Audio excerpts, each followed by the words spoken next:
Fala, meus queridos! Olá, sejam todos bem-vindos. Eu sou o professor Antônio e no vídeo de hoje nós vamos falar um pouquinho sobre a primeira e a segunda Revolução Industrial. Bom, como vocês sabem, a segunda Revolução Industrial ela se difere da primeira fase da Revolução Industrial. Por quê? Porque enquanto na primeira fase a Revolução Industrial ocorreu apenas na Inglaterra, mais especificamente na segunda metade do século XVIII, por volta de 1740 em diante, a segunda fase da Revolução Industrial, que vai anteceder e criar as condições para os loucos anos 20 e também para a Primeira Guerra Mundial. A gente não pode esquecer que, enquanto a Inglaterra, na primeira fase, sendo o primeiro país a se industrializar, ela estava ligada ainda à primeira fase do colonialismo e do imperialismo, ou seja, as disputas europeias por colônias nas Américas. A segunda Revolução Industrial vai ocorrer tanto nos Estados Unidos a partir de 1860, quanto no restante dos países da Europa, vai colocar os europeus numa nova corrida imperialista, numa nova corrida colonial, lançando para os países europeus na Primeira Guerra Mundial. Bom, a primeira revolução industrial, quando a gente pensa em revolução, a gente precisa pensar duas coisas. Primeiro, na intensidade, na profundidade das mudanças, mas também na amplitude onde essas mudanças alcançaram. Bom, a primeira revolução industrial ocorreu na Inglaterra, como vocês sabem, e ela foi motivada por uma transformação radical no modo de produção, ou seja, o antigo modo de produção artesanal foi gradativamente substituído pela produção manufatureira, até que chegou a criação e a invenção na Escócia, mais especificamente, da máquina de tear e tecer a vapor, o motor a vapor. Bom, essa mudança vai implantar uma série de modificações básicas, mas a principal delas é a rapidez e a quantidade da produção vai crescer enormemente, o que vai exigir que os países, no caso a Inglaterra, buscasse novos mercados consumidores, novos fontes de matéria-prima e também mão de obra. É esse um dos motivos principais que vai levar a Inglaterra a exigir dos países a extinção ou abolição da escravatura. Como vocês sabem, a abolição da escravatura foi motivada praticamente por dois motivos. Escravo não tem salário, se não tem salário não consome. Além disso, os ingleses foram os primeiros a perceber que um trabalhador livre, à medida em que você controla e domina os seus desejos, ele é muito mais rentável, ele produz muito mais que um escravo. A partir do instante que ele sonha e acredita que pode mudar de vida, ele vai morrer trabalhando. Então, um trabalhador livre, além disso, você não tem prejuízo com alimentação, com roupa, com estadia, então, moradia, então é muito mais vantajoso. Outro aspecto importante é que a gente vai perceber que a Revolução Industrial vai implantar e vai instaurar um modo de produção industrial que é marcado por dois aspectos. Um deles é a alienação do trabalho e o segundo é a capacidade de produção.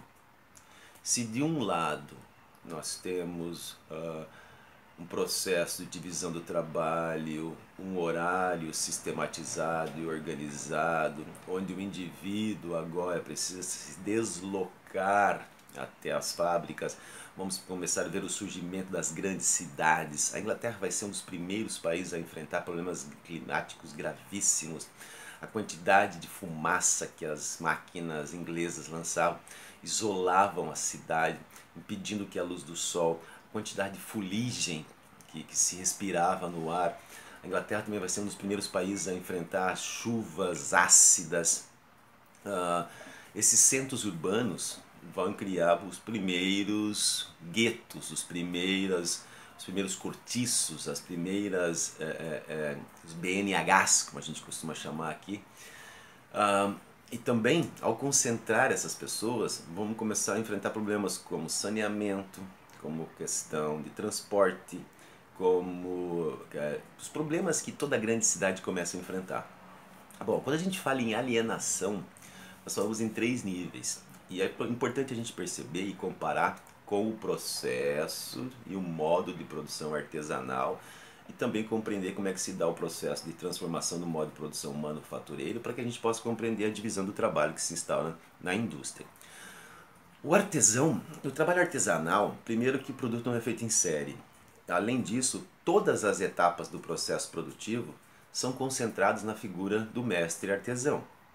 Além disso, a gente começa a observar que há uma relação direta entre o tempo de vida, o valor do trabalho com o objeto. E há também um reconhecimento social desse objeto. Ou seja, o humano, o artesão, se identifica, se reconhece, sente satisfação naquele produto único feito por ele. Então significa o quê? Se eu demorar 5 horas para fazer uma mesa, eu sei exatamente o valor da minha vida nessas 5 horas, o valor de uma mesa. Ao se instaurar o processo, o modo de produção manufatureiro, a manufatura é marcada por aquela bancada de produção onde os homens ficam divididos e o objeto vai sendo trançado, onde cada um desempenha apenas uma função. Se antes eu fazia todo o meu processo, fazia todo o processo produtivo, se antes eu era o centro do processo produtivo, se antes eu que fazia o meu horário, embora houvesse uma outra forma de exploração, por exemplo, porque os mestres artesãos começavam a trocar, a chamar órfãos, pessoas aprendizes, e que ofereciam em troca do trabalho e comida, não apenas comida, mas também o alojamento. Eles podiam ficar ali na oficina, morando na oficina, comendo. Em troca, o mestre artesão lhe ensinaria um ofício. Hoje, isso seria considerado um trabalho análogo à escravidão. Bom, quando surge a manufatura, o homem, primeiro que agora, ele já não se identifica com todo o processo de produção. Primeiro que ele apenas desempenha uma pequena parte. Além disso, ele não sabe todo o projeto final. Muitas vezes, ele desconhece o processo anterior. Isso é uma falácia. Por quê? Ele conhece, ele sabe, porque normalmente, exceto numa linha de montagem muito grande, o que acontece é que eles vão sendo substituídos e o trabalho vai sendo dividido a ponto que todos conhecem, porque todos podem ocupar várias partes nesse setor produtivo. O problema é que agora eu perco a noção de quanto eu produzo e quanto eu recebo. Ou seja, eu perco a noção do valor da minha vida. Porque agora, em vez de eu fazer toda uma cadeira, eu apenas aperto um parafuso. Em vez de eu pintar todo o objeto, eu pinto apenas um encosto. Então essa divisão do trabalho implica a alienação, ou seja, a perca da relação do conhecimento, da satisfação, do prazer, do conhecimento de todo o processo, mas também do valor de quanto eu produzo e quanto eu recebo. Então começa a haver uma margem de manobra para a gente perceber a diferença entre o quanto eu produzo e o quanto eu recebo. No processo industrial, embora na manufatura ainda o homem é o centro da produção, porque ele ainda desempenha, com o surgimento da máquina e da indústria, o ser humano vai se tornar completamente descartável. O processo vai ficar tão simplificado que ele pode ser substituído por qualquer outro humano de maneira muito rápida, de modo que a produção não pare. Então a alienação atinge o auge, o pico no processo industrial. Bom, no início da indústria, como vocês sabem, as condições de trabalho eram péssimas. Eram galpões enormes, com máquinas enormes, colocadas em locais insalubres, onde se trabalhava, o dia era dividido apenas em 3 períodos, você trabalhava 2 e dormia 1, então você ficava em média de até 12 horas, 16 horas no emprego e dormia as outras 8. Os salários eram baixíssimos. Então, uma das primeiras consequências dessa concentração de gente, dessa ocupação, desse novo modo, vai ser o surgimento dos movimentos sociais, dos movimentos sindicais, as cooperativas. Essas cooperativas tinham primeiramente a finalidade de criar uma certa previdência social. Por quê? Em que sentido? Se um trabalhador morria, a família ficava desamparada. No caso também das greves e das lutas por melhores condições de trabalho, era necessário que eles se alimentassem. sem salário, porque a primeira coisa que acontece numa greve, eles cortavam seus salários.